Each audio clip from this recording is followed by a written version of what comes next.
धन्यवाद सभापति महोदय। हम ही को कातिल कहेगी दुनिया, हमारा ही कत्लेआम होगा। हम ही कुएं खोदते फिरेंगे, हम ही पे पानी हराम होगा।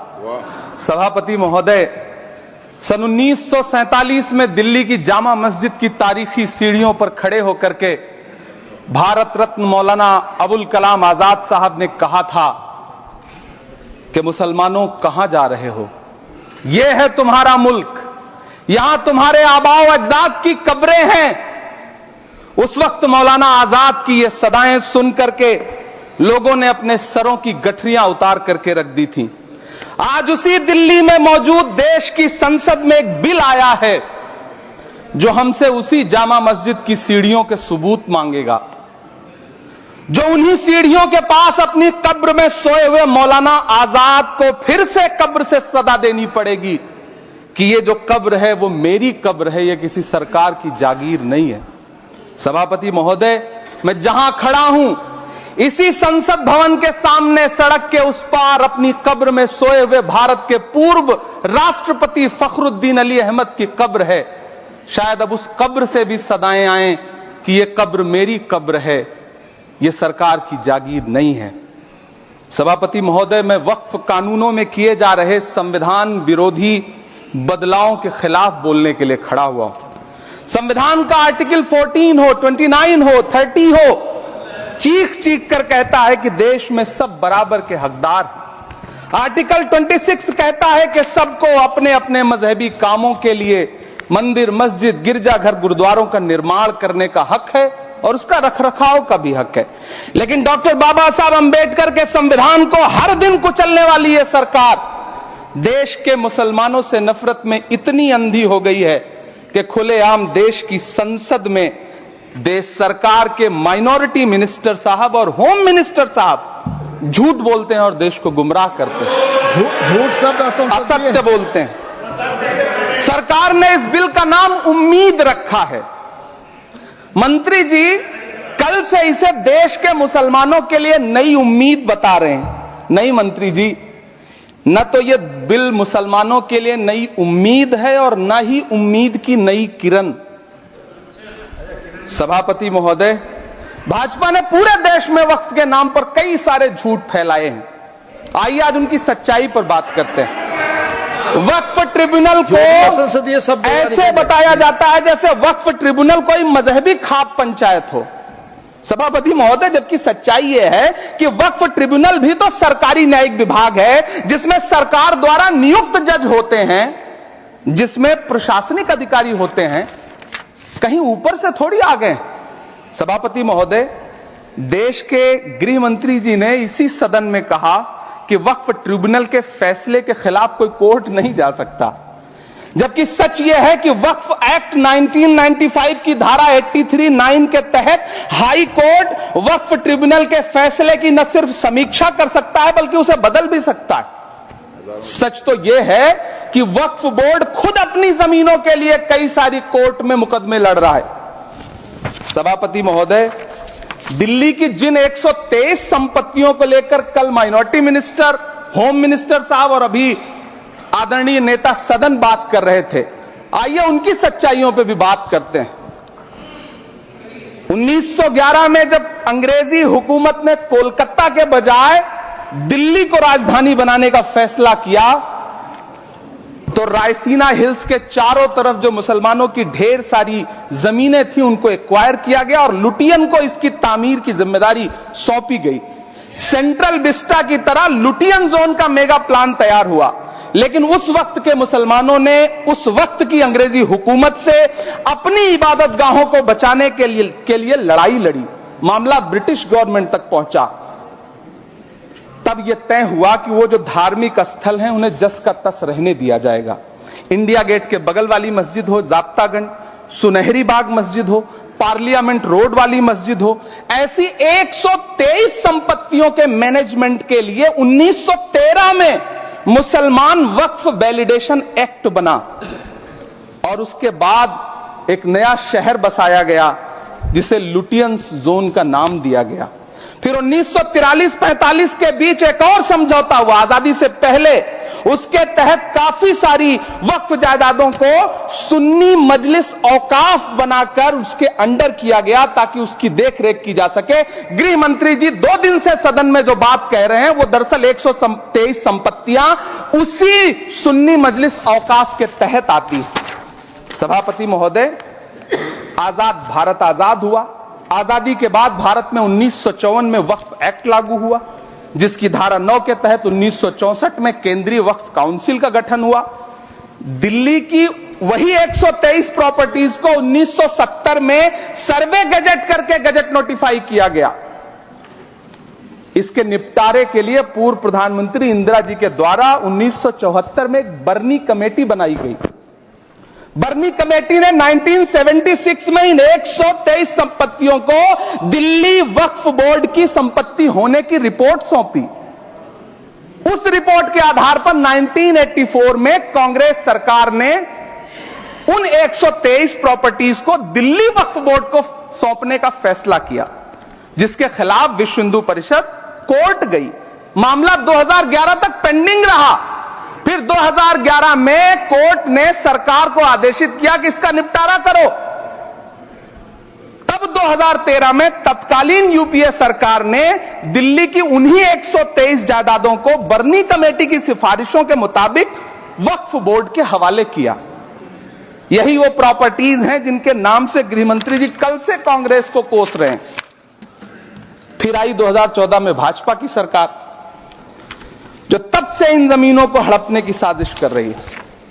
जिस बिल को मुसलमानों के हुकूक की हिफाजत करने वाला बिल बताया जा रहा है, उसी को पेश करने के लिए और उस पर बात करने के लिए लोकसभा में भाजपा सरकार के पास एक भी मुस्लिम सांसद नहीं है। जिस वक्त, मैं लोकसभा कह रहा हूं, सुना करिए, जिस वक्फ बिल को मुस्लिम महिलाओं को हक दिलाने वाला बताया जा रहा है, उसे संसद में पेश करने वाली पार्टी के पास न तो राज्यसभा में, न लोकसभा में, न देश की किसी विधानसभा में एक भी मुस्लिम महिला सदस्य नहीं।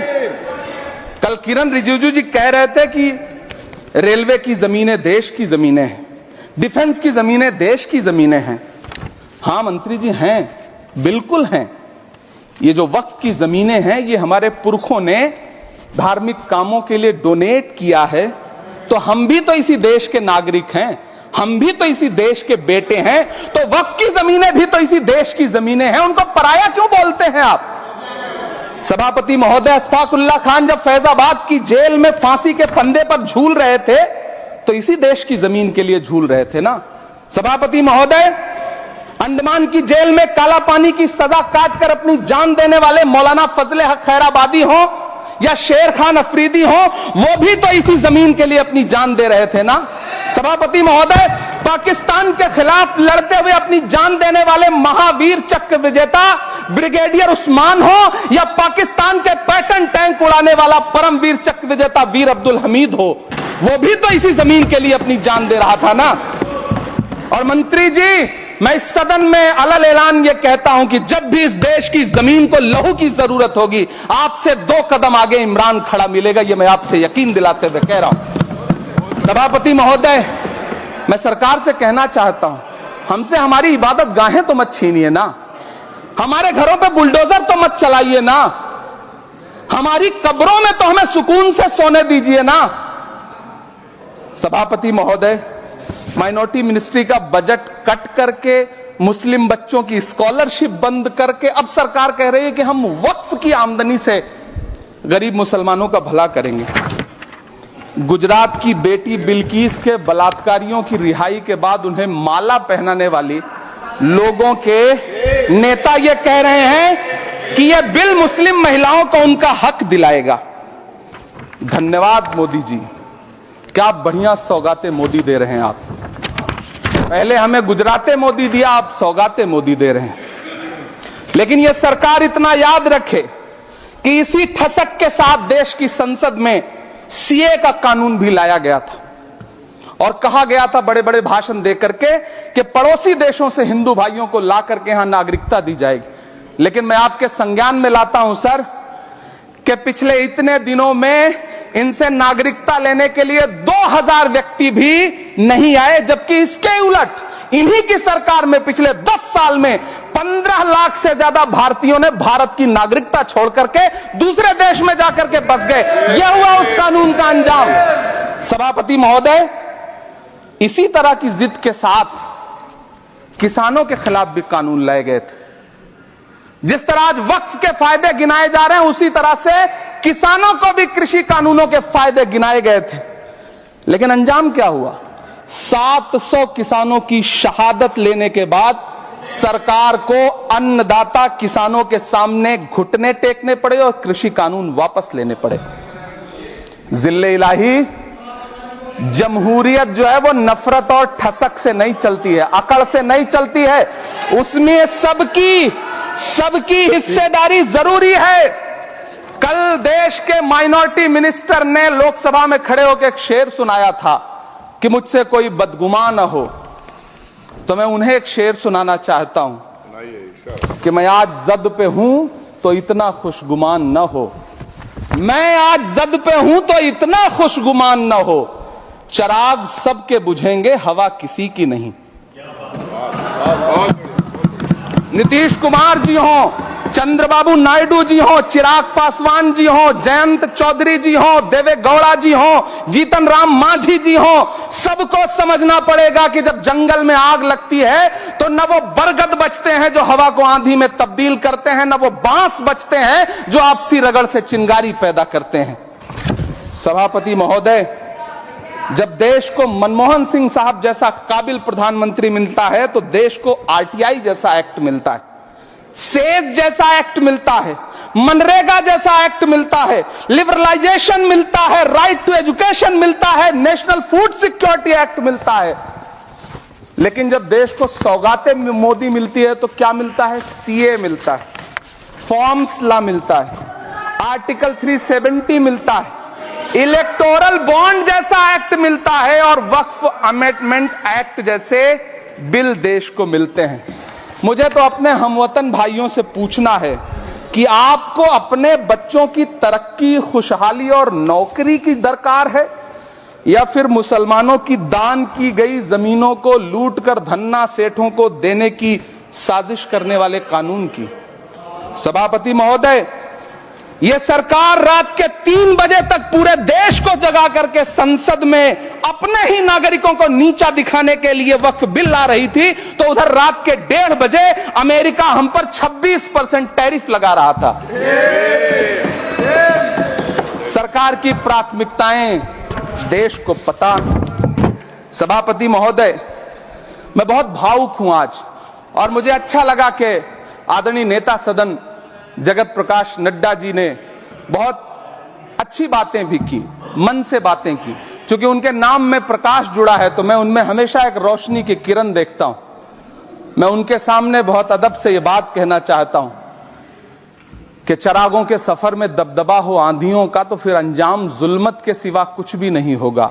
यह दुनिया नफरतों के आखिरी स्टेज पर है, इलाज इसका मोहब्बत के सिवा कुछ भी नहीं होगा।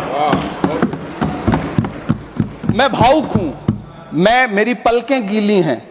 अगर देश की एक बहुत बड़ी आबादी को लगता है कि आप उसका भला करने के लिए नहीं बल्कि उनकी इबादतगाहों, उनकी कब्रिस्तानों, उनकी खानकाहों को बर्बाद करने का बिल ला रहे हैं, तो फिर आप अगर समझाने में नाकामयाब रहे हैं तो यह आपकी नाकामयाबी है। पहले समझाइए, उसके बाद कोई बिल लेकर के आइए, तब शायद हम आपका इतनी पुरजोर तरीके से विरोध ना करें। लेकिन सभापति महोदय, मैं अंत में सिर्फ इतना कहना चाहता हूं कि इस बिल में जो भी पॉइंट्स दिए गए हैं, बॉम्सी पोर्टल देख लीजिए, सरकार का झूठ आपको पकड़ में आ जाएगा। हम डरे नहीं हैं, हम सिर्फ सरकार से अपील कर रहे हैं कि हमें अपना समझिए। हम आपके अपने हैं, इस देश के नागरिक हैं और आप ताकत में हैं। संख्या बल के आधार पर बिल हो सकता है आप पास करा ले, लेकिन आपको यह बात समझनी पड़ेगी कि हम तो वो तारीख हैं, जहनों में रहना है जिसे, कागजी पुर्जे नहीं जो फाड़ डाले जाएंगे। जिस जमीन पर मैं खड़ा हूं यह मेरी पहचान है। आप आंधी हैं तो क्या मुझको उड़ा ले जाएंगे? आपको यह बात समझनी पड़ेगी।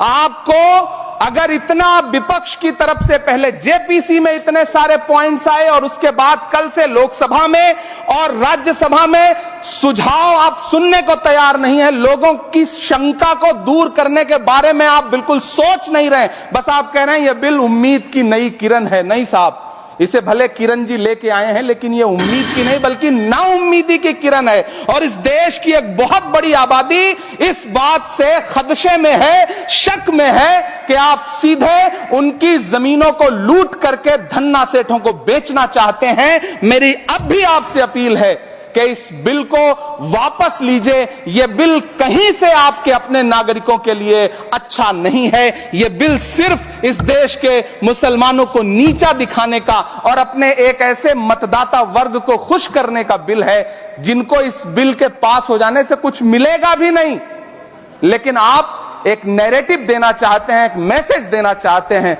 मेरी आपसे अपील है कि कृपया ये जो सबका साथ सबका विकास का नारा है, इस नारे को रत्ती भर तो चरित्रार्थ कर दीजिए। बहुत बहुत धन्यवाद।